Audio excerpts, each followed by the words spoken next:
కేంద్ర మంత్రి కిషన్ రెడ్డి ఆశీర్వాద యాత్ర పేరుతో అవాస్తవాలు మాట్లాడుతున్నారు. టీపీసీసీ అధ్యక్షులు రేవంత్ రెడ్డి ప్రజలను మోసం చేసే విధంగా అబద్ధాలు చెప్తున్నారు. దేశం యొక్క గ్రోత్తో పోల్చితే తెలంగాణ గ్రోత్ డబుల్ అయిందని మంత్రి వెల్లడించారు. కేంద్రం విడుదల చేసిన గణాంకాల ఆధారంగా ఆర్థిక శాఖ లెక్కలు చూపిస్తున్నామని రాష్ట్ర ఆర్థిక మంత్రి హరీష్ రావు అన్నారు. దక్షిణ భారతదేశంలో మొదటి స్థానంలో, మొత్తం దేశవ్యాప్తంగా 3వ స్థానంలో ఉన్నాము అని తెలిపారు. 2014లో తెలంగాణ జీడిపి 4.06% ఉంటే 2021కి వచ్చేసరికి 4.97% పెరిగిందన్నారు. దేశానికి ఇచ్చే జీడిపిలో తెలంగాణ రాష్ట్రం 6వ అతిపెద్ద రాష్ట్రంగా ఉంది అన్నారు. దేశం వృద్ధి రేటుతో తెలంగాణ పోల్చితే పెరుగుతూ వస్తోంది. తెలంగాణ రాష్ట్రం 6 ఏళ్లుగా 11.7% వృద్ధి రేటు ఉంటే దేశం కేవలం 8.7% మాత్రమే ఉందని గుర్తు చేశారు. భారతదేశ ఆర్థిక పరిస్థితి బంగ్లాదేశ్ కంటే తక్కువగా ఉంది. మోదీ సాధించిన ఘనత బంగ్లాదేశ్ కంటే ఆర్థిక పరిస్థితిని దిగజార్చడం, దేశాన్ని గొప్పగా బీజేపీ నడిపితే వృద్ధిలో బంగ్లాదేశ్ కంటే తక్కువగా ఎందుకుంది అని ప్రశ్నించారు. గడిచిన 6 ఏళ్ల వృద్ధి రేటుతో తెలంగాణ నెంబర్ 1 స్థానంలో ఉంది. పర్ క్యాపిటా ఇన్కమ్ తెలంగాణ రాష్ట్రం 3వ స్థానంలో ఉన్నాము. రాష్ట్రం ఏర్పడినప్పుడు 7వ స్థానంలో ఉన్నాం. దేశం పర్ క్యాపిటా ఇన్కమ్ 6 ఏళ్లలో 48% ఉంటే తెలంగాణ రాష్ట్రానికి 91.5%గా ఉంది. తెలంగాణ ఏర్పడిన తర్వాత రాష్ట్ర సంపద పెరిగింది, ప్రజల ఇన్కమ్ కూడా పెరిగిందన్నారు హరీష్ రావు. ఇక తలసరి ఆదాయంలో దేశంతో పోల్చితే తెలంగాణ వరుసగా ప్రతి ఏటా అన్ని రంగాల్లో పెరుగుతూ వస్తోందన్నారు. గడిచిన 6 ఏళ్లలో పర్ క్యాపిటా ఇన్కమ్ దేశంలో 7% ఉంటే తెలంగాణ రాష్ట్రానికి 11.5% అన్నారు. వ్యవసాయ రంగం తెలంగాణ వృద్ధికి చాలా ఉపయోగపడింది. కరోనా సమయంలో కూడా తెలంగాణ వృద్ధి ఆగలేదు. దేశం వృద్ధి మాత్రం చాలా డీలా పడిందన్నారు. ఇక సౌత్ ఇండియాలో జీఎస్డీపీ తలసరి ఆదాయంలో తెలంగాణ నెంబర్ 1గా గడిచిన 6 ఏళ్ల నుంచి ఉన్నాము అని తెలుస్తోంది. ఇక 2014 నుంచి 2021 వరకు రెవెన్యూ కలెక్షన్స్లో 90% సక్సెస్ అయ్యామన్నారు. రాష్ట్ర సొంత రెవెన్యూ లెక్కల్లో దేశంలోనే ప్రస్తుతం నెంబర్ 1 స్థానంలో ఉంది తెలంగాణ. ప్రాజెక్టులు, గొర్రెల పంపిణీ వల్ల రాష్ట్ర ఉత్పత్తికి ఎంతో తోడ్పడింది. ట్యాక్స్ కలెక్షన్లో 11.52%లో తెలంగాణ మొదటి స్థానంలో ఉంది. ఇక గుజరాత్ చివరి స్థానంలో ఉంది. వ్యవసాయ రంగంలో దేశంతో పోల్చితే తెలంగాణ రాష్ట్రం వృద్ధి రేటు 4.5 రెట్లు ఎక్కువగా ఉంది. గొర్రెలు, బర్రెలు, చేపలు వంచితే ఏం వస్తుంది అంటే ప్రజల ఆదాయం పెరిగింది అని కేంద్రం లెక్కలు సమాధానమే చెప్తున్నాయి. రాష్ట్రం ఏర్పడినప్పుడు వరి ధాన్యం ఉత్పత్తిలో 9,000 కోట్లు ఉంటే ప్రస్తుతం 47,000 కోట్లకు పెరిగింది. ఇండస్ట్రీలో రాష్ట్రం ఏర్పడినప్పటి నుంచి ప్రస్తుతానికి 72% గ్రోత్ రేట్ ఎక్కువగా ఉంది. 30 లక్షల వ్యవసాయ విద్యుత్ కలెక్షన్లు ఉన్నాయి. రైతులందరికీ ఉచితంగా విద్యుత్ ఇస్తున్న ఏకైక రాష్ట్రం తెలంగాణ మాత్రమే అన్నారు. ఈరోజు మేము చెప్తున్నటువంటి అంశాలు ఏవైతున్నాయో ఈ అంశాలన్నీ కూడా రాష్ట్ర ప్రభుత్వానికి సంబంధించినటువంటి మేము తయారు చేసిన లెక్కలు కాదు. ఇవన్నీ కూడా government of India publications, government of India release చేసిన డేటా ఆధారంగానే ఈ మొత్తం ఫిగర్స్ అన్నీ కూడా మీ ముందు ఉంచడం జరుగుతూ ఉంది. అంటే we should note that these figures are not, these details are not prepared by the state government. All these published and released by government of India. రెండవది, కొన్ని దేశాల మధ్య కూడా కొన్ని కంపారిజన్ ఇస్తున్నాం. ఇతర దేశాలతో భారతదేశంను పోల్చినటువంటి డేటా ఏదైతే ఉంటే అది వరల్డ్ బ్యాంక్ వాళ్ళు పబ్లిష్ చేసిన డేటా ఆధారంగా మేము దాన్ని ఈరోజు మీ ముందు ఉంచబోతా ఉన్నాం. అదేవిధంగా ఈ డేటా అంతా కూడా పబ్లిక్ డొమైన్లో పూర్తిగా అవైలబుల్ ఉన్నాయి. వేరియస్ గవర్నమెంట్ ఆఫ్ ఇండియా వెబ్సైట్స్లో కానీ, వరల్డ్ బ్యాంక్ వెబ్సైట్స్లో కానీ అంత డేటా అంతా కూడా మీ అందరికీ కూడా అన్ని పబ్లిక్ డొమైన్స్లో అందుబాటులో ఉన్నటువంటి డేటా ఆధారంగానే మేము మాట్లాడడం జరుగుతూ ఉంది. తర్వాత ఈరోజు పెట్టడానికి ముఖ్యంగా ఉద్దేశం ఏంటంటే, ఈ మధ్యకాలంలో కేంద్ర ప్రభుత్వం ఒక 10 రోజుల క్రితం వివిధ రాష్ట్రాలకు సంబంధించినటువంటి జిఎస్డిపిలు కానీ, పర్ క్యాపిటా ఇన్కమ్ కానీ వివిధ గణాంకాలను విడుదల చేయడం జరిగింది.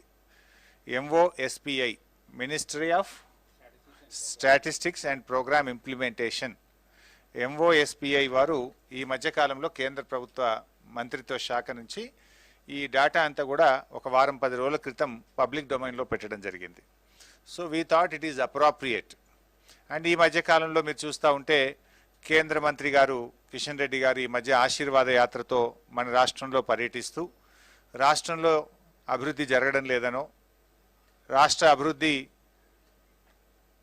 కుంటుపడిపోయిందనో, రకరకాలుగా ఒక బాధ్యతాయుతమైనటువంటి కేంద్ర మంత్రి గారు రాష్ట్రంలో పర్యటించేటప్పుడు వారు మాట్లాడుతున్నటువంటి మాటలు కావచ్చు, రాష్ట్రంలో పిసిసి అధ్యక్షులు మాట్లాడుతున్నటువంటి మాటలు కానీ, అంటే మరి వారు మాట్లాడుతున్నటువంటి మాటలు ఏదైతే ఉందో అది అవగాహన రహిత్యంతోనైనా మాట్లాడాలి, లేదు ఉద్దేశపూర్వకంగా రాజకీయ లబ్ధి కోసం అవాస్తవాలను ప్రజలకు చెప్పేటువంటి ప్రయత్నమైనా అయి ఉండాలి. బట్ ఏది ఏమైనా మరి మేము రాష్ట్ర ప్రజల ముందు వాస్తవాలు పెట్టాల్సినటువంటి బాధ్యత మా మీద ఉంది. ఇలా ఎంత అద్భుతంగా ఈ రాష్ట్రం అభివృద్ధి పథంలో నడుస్తుంది అనేటువంటివి ఇలా కేంద్ర ప్రభుత్వము ఇచ్చినటువంటి వివిధ గణాంకాల ఆధారంగా మరి అభివృద్ధికి కొన్ని పారామీటర్స్ ఉంటాయి. దేశంలో కానీ ప్రపంచంలో కానీ there are some parameters. So ఆ పారామీటర్స్లో ముఖ్యంగా కొన్ని జిఎస్డిపి కానీ, పర్ క్యాపిటల్ ఇన్కమ్ కానీ, పవర్ కన్జంప్షన్ కానీ, ప్రైమరీ సెక్టార్లో అగ్రికల్చర్ సెక్టార్లో గ్రోత్ రేట్ కానీ, మెజార్టీ ప్రజలు ఏ రంగాల మీద అయితే ఆధారపడుతున్నారో ఆ రంగాల్లో సాధించేటువంటి వృద్ధిని ఆధారంగా ప్రపంచవ్యాప్తంగా కూడా ఆయా రాష్ట్రాలు ఆయా దేశాల యొక్క అభివృద్ధిని మరి కొన్ని పారామీటర్స్ ఆధారంగా లెక్క చేయడం జరుగుతూ ఉంది. సో ఆ ప్రత్యేకంగా ఆయా రంగాల్లో మనం ఎక్కడున్నాం, ఎలా ఉన్నాం అనేటువంటిది టోటల్గా ఒక పవర్ పాయింట్ ప్రజెంటేషన్ మీకు తయారు చేసి మీ ముందు పెట్టడం జరుగుతూ ఉంది. ఈ power point presentation hard copy కూడా మీ అందరికి ఇచ్చాం. ఈ after this power point presentation ఇంకా కొన్ని విషయాలు కూడా మేము ప్రెస్ మీట్ రూపంలో మీ ముందు పెట్టడం జరుగుతుంది. So let's begin with this power point presentation. So ఏమేం చెప్తున్నాం అనేటువంటి ఇక్కడ కొన్ని డీటెయిల్స్ మీకు ఇచ్చాము. సో ముందుగా gross state domestic product GSDP, రాష్ట్రం యొక్క వృద్ధి రేటును జిఎస్డిపితో మనం చూడడం జరుగుతుంది. ఈరోజు తెలంగాణ రాష్ట్రానికి ఒకసారి మీరు గమనించినట్టయితే మన రాష్ట్రం 2014-15లో రాష్ట్రం ఏర్పడ్డ నాడు 5,05,849 కోట్ల రూపాయలతో మన రాష్ట్ర జిఎస్డిపి ఉంటే ఈ 6 సంవత్సరాల కాలంలో మనం ఆల్మోస్ట్ డబుల్ 93.8% గ్రోత్ను నమోదు చేసుకొని 9,80,407 కోట్ల రూపాయల జిఎస్డిపిని తెలంగాణ రాష్ట్రం నమోదు చేసింది. సో ఆల్మోస్ట్ డబుల్ అయినాం. మీరు చూసినట్టయితే తెలంగాణ జిఎస్డిపి 93.8% పెరిగితే ఈరోజు భారతదేశం యొక్క జీడిపి కేవలం 58.4% మాత్రమే పెరిగింది. సో దేశం యొక్క గ్రోత్తో కంపేర్ చేసినప్పుడు మన రాష్ట్రం యొక్క growth almost it is double. In fact మన గ్రోత్ను మనం నమోదు చేయడమే కాకుండా దేశం యొక్క జీడిపి పెరగడంలో కూడా తెలంగాణ ఈరోజు దోహదపడతా ఉంది. We are contributing to the nation's growth. This point you should note.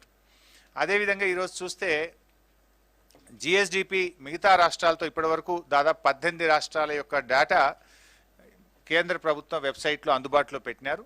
ఇప్పటివరకు అందుబాటులో ఉన్నటువంటి డేటా ప్రకారంగా మనం చూసినట్టయితే we are the third highest percentage of increase in GSDP value in current prices.